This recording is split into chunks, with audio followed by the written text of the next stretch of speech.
Welcome to the Socialette podcast, where we empower you with the marketing know-how you need to create the business of your dreams. I'm your host, Steph Taylor, and I'm a marketing nerd, Shiraz lover, and passport stamp collector.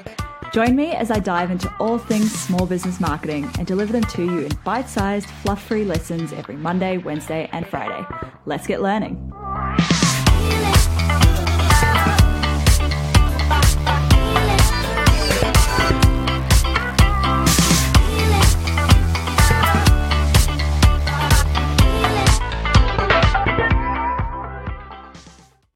Hey, have you ever considered creating an online course? Creating my first online course completely changed my business. It allowed me to shift from trading time for money. It allowed me to pick and choose the clients that I really wanted to work with. It created consistent income in my business, and it meant that I could help more people, the people who couldn't afford to work with me one-on-one. And once I got over the overwhelm and the imposter syndrome, creating my first online course was actually really fun. So much fun that I recently went and created yet another one.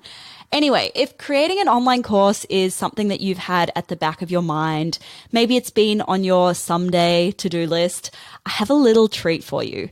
I've partnered with the amazing Amy Porterfield, who is the course creation queen, and she's sharing her ultimate course creation starter kit with you guys for free. Inside the starter kit, you'll learn 7 proven strategies to help you choose the perfect course topic for your business. So no boring surveys, no uncomfortable conversations. You'll get Amy's top strategies from over 10 years of digital course creation experience. You'll also learn the art and science of a high converting course name. Amy's sharing her favorite naming formulas that will help you nail down a compelling course name in 10 minutes.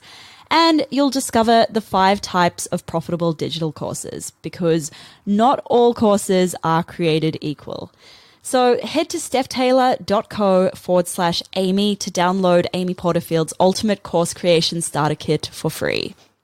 Okay, so this episode, I'm talking about how to get out of a business rut. Now, I recently just came out of a big business rut, and in hindsight, I was in this rut for most of the first half of 2019. I just don't think I really realized it until I got to the point where I was literally on LinkedIn looking for jobs.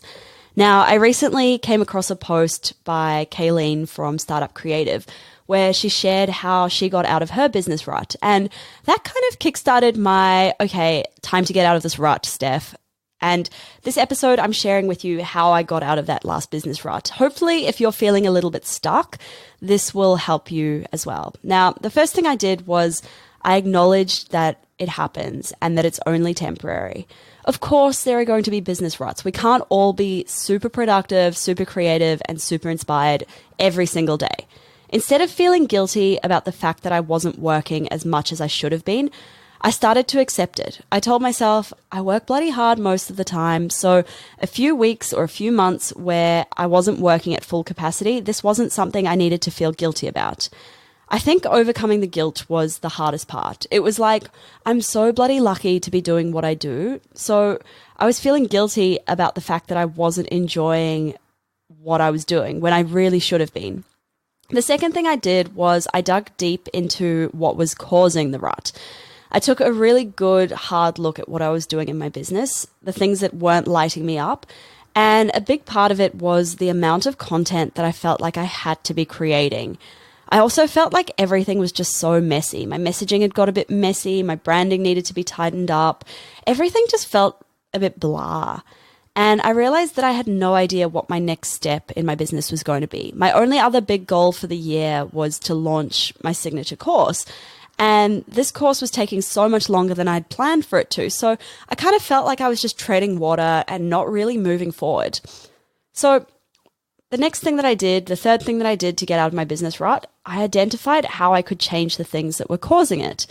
I mapped out an action plan for the rest of 2019, and I will share the details with you guys soon because some pretty big changes are coming to the way that I run my business, and I'm also making some big changes to my membership. They are going to be pretty exciting changes to Socialette Elite. I'm quite excited to roll them out. Now I just need to make them actually happen.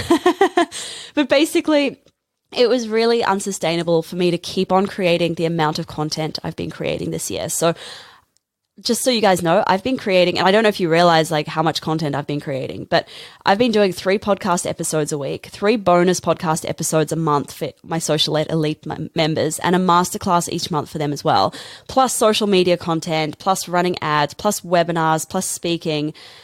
And that's not to mention the course content that I've been creating in the background as well. So as much as I love creating lots of content, I've reached content burnout point. So something needed to change, and I will be sharing these changes with you as soon as I can. I just need to, refine a few details first. The 4th thing that I did was I opened up to my business friends and I accepted their support.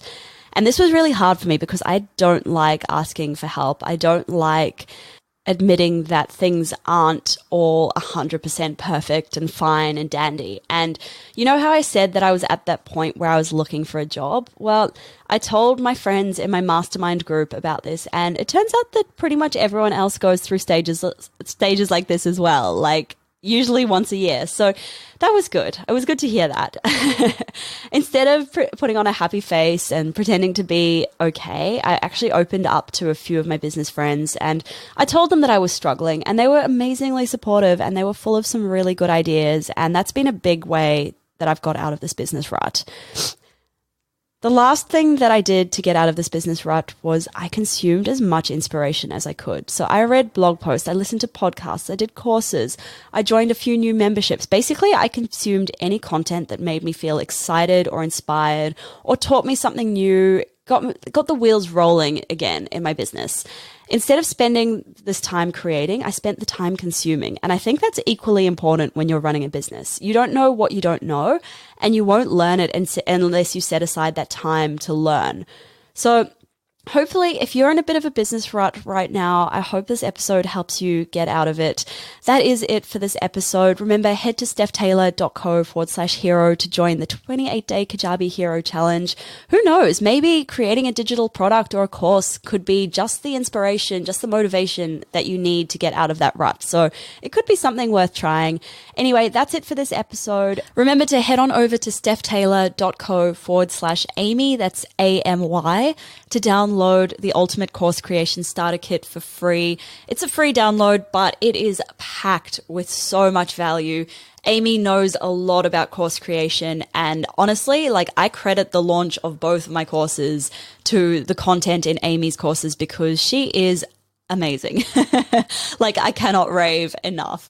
Don't forget to hit subscribe so you don't miss any new episodes. And if you're enjoying this podcast, I'd really appreciate it if you could leave a quick rating and a review. Thanks so much for listening, guys. Catch you next time.